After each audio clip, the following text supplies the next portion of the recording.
Welcome back to Unleashed. This is Sheila Paylan reading À la Victoire. In The Hague last week, under crystal chandeliers and carefully curated speeches, 3 young Rwandans stood before a large audience to accept an award on behalf of their mother, Victoire Ingabire Umuhoza, who is in a Rwandan jail, again. As I stood alongside her children, Rémi, Raissa, and Rist, watching them collect the Liberal International Prize for Freedom in her name, their poise and pain unmistakable, I felt a mix of pride and nausea. Pride, because Victoire won this award for her unwavering, decades-long fight for democracy, political pluralism, and human rights in Rwanda, a fight she has refused to abandon despite imprisonment, harassment, and relentless state repression. And nausea, because I know the fucked up language of security and stability used to justify her persecution far too well.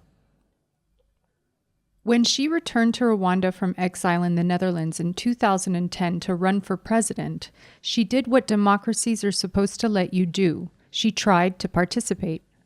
Instead, she was swiftly barred from standing, then arrested and charged with everything in the authoritarian playbook, including genocide ideology, threat to national security, terrorism, sectarianism, and divisionism.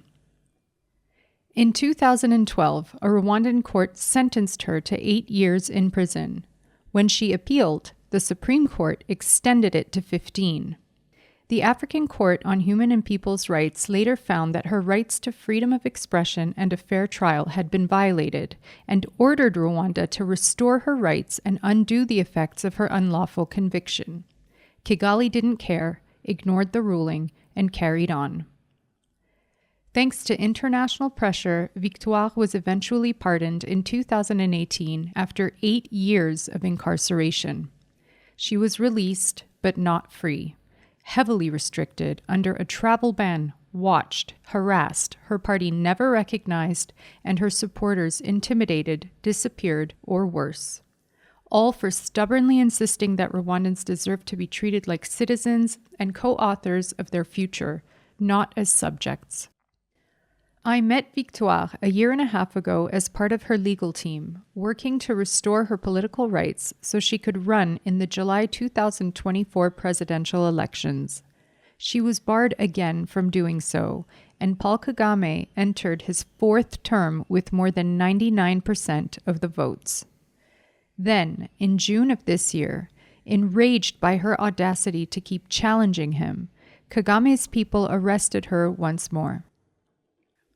This time, they accused her of everything from forming a criminal group to planning to incite public disorder, conspiring to overthrow the government, and spreading false information. Same script, different labels. She's been in jail 165 days as of today. Victoire is more than someone who I have the privilege of fighting for. She is a warning to all of us who live in countries with dark pasts and fragile, hard-won spaces for dissent. Armenia is another small state with a bloody history, surrounded by hostile neighbors, perpetually told that its security requires sacrificing something essential. For decades, the country had been captured by thugs, thieves, and oligarchs who treated state institutions like personal fiefdoms. Then, in 2018, Armenians did something extraordinary. Marching in unison and filling Republic Square, they pushed out the old guard and brought in a new government that promised transparency, accountability, and respect for rights, a genuine democratic victory that electrified the nation and captivated the world. Fast forward 7 years, and the mood is very different. I moved to Armenia 5 years ago and became a citizen 2 years later. Since then, I've watched the use of excessive force against protesters, with stun grenades, mass detentions, people bloodied in the streets, including journalists simply doing their jobs. I've seen opposition leaders, bloggers, clergy, and activists arrested or charged with hooliganism, terrorism, or coup plotting. I've heard the casual smearing of government critics as traitors or Russian agents, as if the only possible explanations for disagreement are corruption or foreign control. Spoiler alert. Sometimes people just genuinely, legitimately disagree with you. That's supposed to be the whole point of this democracy thing. Which brings me back to Victoire, and to the simple but inconvenient truth: no one should rule indefinitely. There's a reason serious constitutions impose term limits. They protect societies from the rot that inevitably sets in when one person holds power for too long.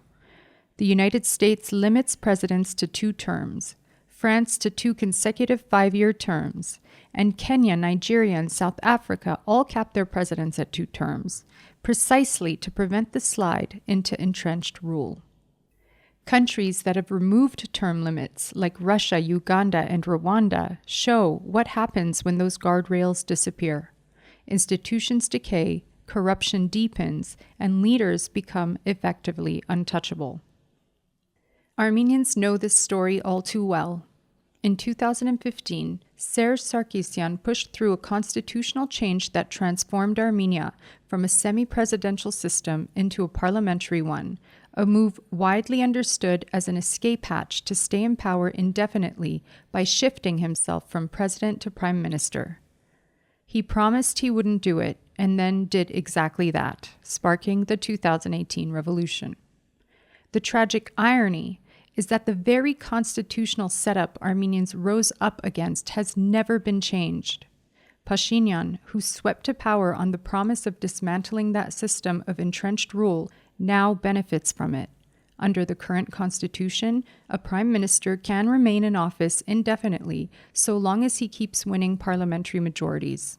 And while a constitutional overhaul is planned for 2027, with term limits floated among the possible reforms, nothing is guaranteed, and the risk of entrenched incumbency remains very real. Research on term limits and political tenure is clear on the direction of travel. The longer leaders stay in power, the more likely institutions are to hollow out and corruption networks to grow. Studies show that extended tenure allows incumbents to build more sophisticated patronage systems while weakening accountability. Scholars looking specifically at presidential term limit evasion have documented how lifting or circumventing limits almost always coincides with democratic backsliding. The good news, though, is that about a third of leaders who try to overstay actually fail, not because courts stop them, but because popular uprisings do. Somewhere around the decade mark, even the best-intentioned leaders start to believe their own mythology. Power becomes a habitat. Everyone around them adjusts to keep them there. Bad news stops reaching the top. Only fear and paranoia manage to rise. Bottom line, stay long enough, and you become the very thing you once promised to get rid of. To be sure, Rwanda and Armenia are very different places with very different histories, and their current leaders in many ways could not be more different. Kagame is a man who came to power through war, whose rule has been stained with blood and fear, and who has now held power for more than 30 years. Pashinyan, by contrast, rose through a peaceful, people-powered revolution without shedding a drop of blood, and has governed for just 7 years so far. But they are beginning to share some dangerous similarities. Both began as liberation heroes who've been subsequently cast as the only barrier between their people and chaos. Without us, the subtext goes, you all go back to 1994, or you lose the state, or the old oligarchs return. That narrative is intoxicating. It is also a lie. Democracy in traumatized societies is not a luxury. It is the only non-suicidal path out of permanent victimhood. It requires that we protect the space for opposition, that we let people say things even if we don't like what we hear, and that we refuse to call every critic an agent of the enemy. It is precisely because of such trauma that we cannot afford to let any one person, party, or movement become irreplaceable. Nobody should get to ride into office on a platform of people power and then decide that the people are a problem. The past is dark enough. We don't need to recreate it in new packaging. As Armenia heads toward new parliamentary elections in 2026, we have to decide whether 2018 was a one-off mood or a long-term commitment. Our security and stability cannot be relinquished to strong men with no expiry date.